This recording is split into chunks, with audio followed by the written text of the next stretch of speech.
sa Baby Loves YouTube channel natin. Here is Marilyn Vlogs.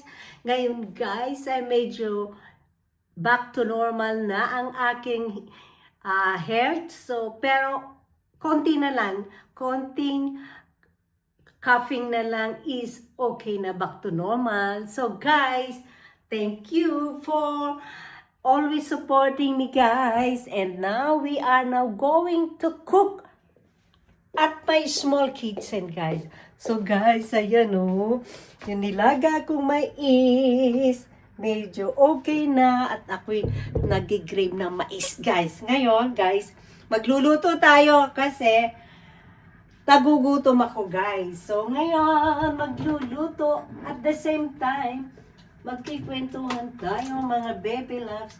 Guys, ang tiyan ko hindi malaki ha. Ano lang yan, jacket lang yan o. Ayan ang tiyan ko. Baka isipin nyo, oh laki ng tiyan ni ate. O, diba? So kaya magkwentuhan lang tayo ngayon habang ako'y nagluluto ng aking pagkain. So, ngayon guys, magluto tayo. Always the same, what do you call this? Always the same recipe. Yan. Tapos at the same time, nagsasaing ako. Kasi, Filipino people, rice is life. Diba? Kaya yan, magkwentuhan muna tayo. Kasi, alam nyo, dito sa Germany, kailangan magluto ka. Kasi pagkakain ng kakain ka ng mga ano dyan, ng mga matawag nito, mga dyan sa McDonald's, dyan mga ganyan, magastos pagkakain ka palagi sa labas.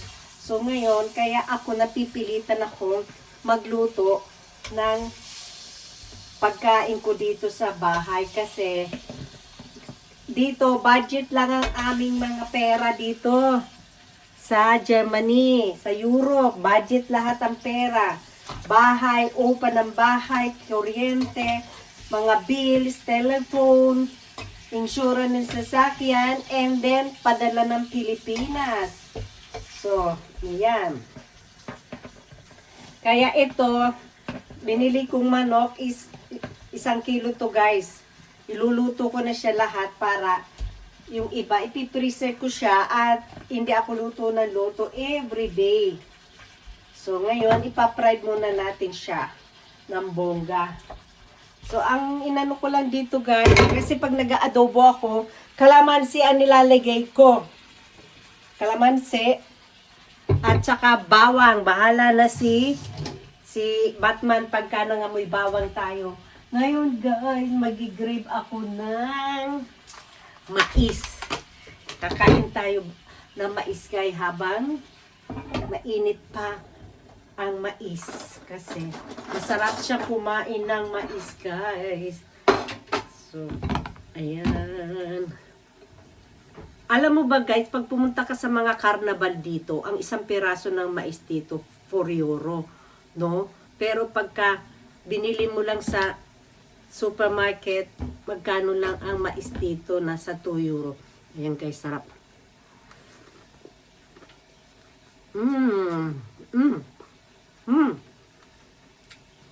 Sarap. Halina, kain na tayo. Ang sarap niya. Sweet corn to sweet corn.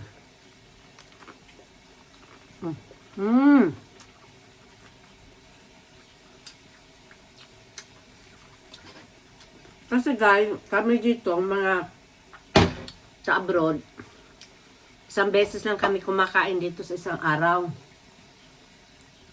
Yan, sa umaga, puro kape yan. Tapos, pag nasa work ka, puro mga biskwit lang at kakainin mo, tinapay, ganyan. Tapos, pag uwi mo sa gabi, doon ka nakakain ng pinaka-main menu, rice. Yan, ganyan.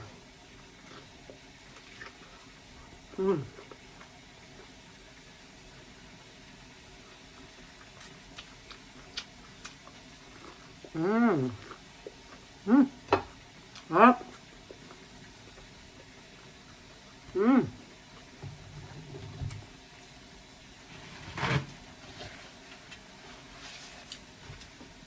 Sarap guys. Mais mukbang. Diba po? Tingnan natin siya ng butter.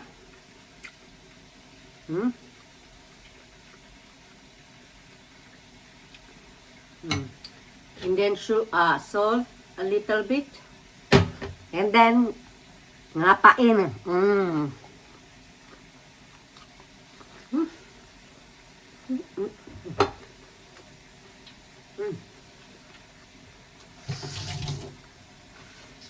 Alam nyo ba dati, pag ako stress sa buhay ko, dinadaan ko sa kain. No? Kaso ang nangyari, nung dinaan ko sa kain ang mga stress ko like sa buhay ko, ang nangyari ay lumaki yung tiyan ko. No? Okay lang sana kung ang lumaki sa'yo ay dede at saka puwet. Kaso hindi eh. Lumalaki sa'yo kaagad ay yung tiyan. So, ayan yan. Ito ang iniinom ko. Ano ba to? Ginger.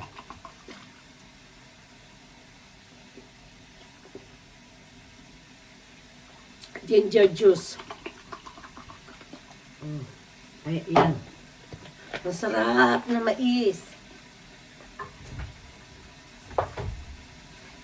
So, another one bite.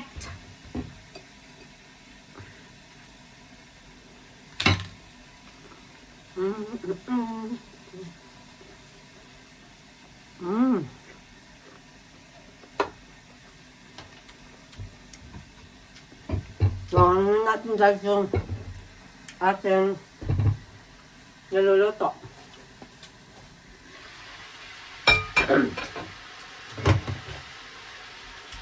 Kumusta na nga pala kayo dyan sa Pilipinas? Madaming mga balita ngayon dyan sa Pilipinas. Mahal na rin.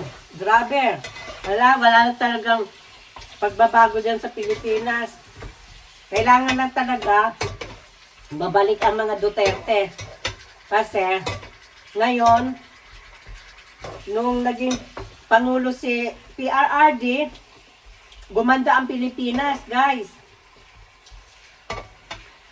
Tahimik ang tao, disiplinado ang tao, walang corruption, walang mga adik, nabawasan ng mga adik, no? At maraming natuwa, kaya ang daming nagmahal kay PRRD dahil syempre nagustuhan ng mga tao yung pamamalakad ni PRRD. Ngayon, nung nawala si PRRD, ayun, bumalik na naman ang mga corruption dyan sa Pilipinas at lumala. Ang mga adik ay mga dumami, ang mga drug lord dumami. Ang daming nahuhuling mga pero wala naman drug lord na nahuhuli, na nakukulong.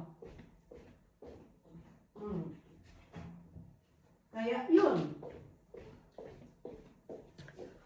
Kaya sabi ko, magulo na dyan sa Pilipinas. Kaya marami na mga foreigner na ayaw magbakasyon dyan sa Pilipinas, guys. Kasi marami silang nababalitaan na hindi maganda. Ayaw na ng mga foreigner mag-invest dyan sa Pilipinas dahil nga sa corruption.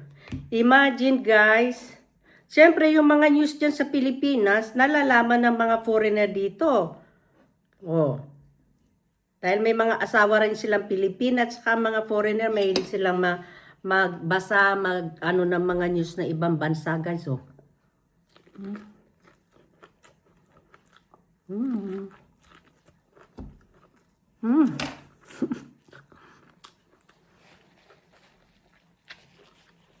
Kaya dapat lang talaga mabalik ang mga Duterte. Dami-dami mga, imagine sa gobyerno ni BBM, 3 years. Magpo 4 years na. Puro pa rin mga pagnanakaw ang mga ginagawa ng mga gobyerno ngayon. Grabe. Wala na silang kinatatakutan. Walang respeto na sa Pangulo. Tapos, napapansin mo guys, Itong House Speaker ng Malacanang na si Claire Castro, pag nagsalita siya, bukang bibig niya, puro paninira sa mga Duterte. No?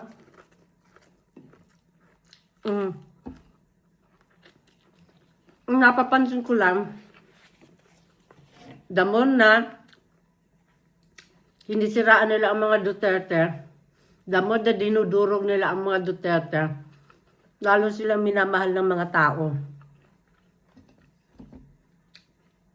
Kaya itong House Speaker na Malacanang, si Yusiclet, tinawag siya ni Sara Duterte na Gigo. Alam niyo yung Gigo?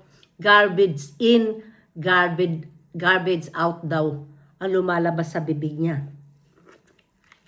Kaya, gulo. Mga ano sila guys, mga greedy sa pera at saka pangyarihan. Kaya, wala na. Kailangan talaga mabalik ang mga Duterte. Kasi ang Duterte, hindi sila mga magnanakaw, hindi kurap. Nakita nyo naman, ang bahay ni PR Adi sa Davao. 20 years naging mayor, pero tingnan nyo, ang bahay normal. Walang mansion.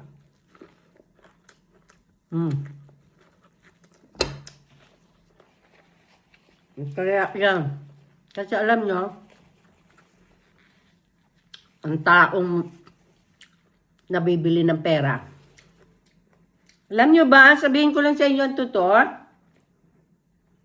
pag kayo nabayaran ng pera dyan, yung mga tatrabaho sa gobyerno na nabibigyan ng mga maleta, alam nyo ba, pag tinanggap nyo ang pera, pagtalikod nyo doon sa taong nagbigay sa inyo ng pera, alam mo ang iniisip nila?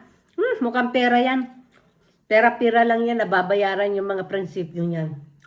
Yan din ang sinabi ni PRRD, na wala kayong prinsipyo. Mga muka kayong pera. Mga pera na yan. Yan, mga sakim sa pera. Pero ang karma darating din. Pagka ikaw gumawa ng kataranta doon sa kapwa mo, karma will come to you soon. Yeah? Babalik sa iyo yan ng bonggang-bongga. Mas higit pa ang karmang mangyayari sa iyo. Kaya yun ang yun ang masasabi ko lang guys. So guys, tingnan nyo, naubos ko na yung isang mais. So, busog na ako. Etong niluluto ko guys, pagkain ko na to ng Saturday, Sunday, ganyan.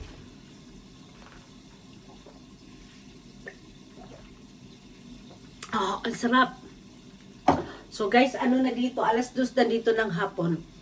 Unang kain ko lang yung mais. So guys, thank you for watching guys. Hindi ko na ipapakita sa inyo ang aking pagluluto. Oh, ayan. So guys, thank you for watching and see you to the next vlog. And thank you for always supporting my vlog guys. Bye!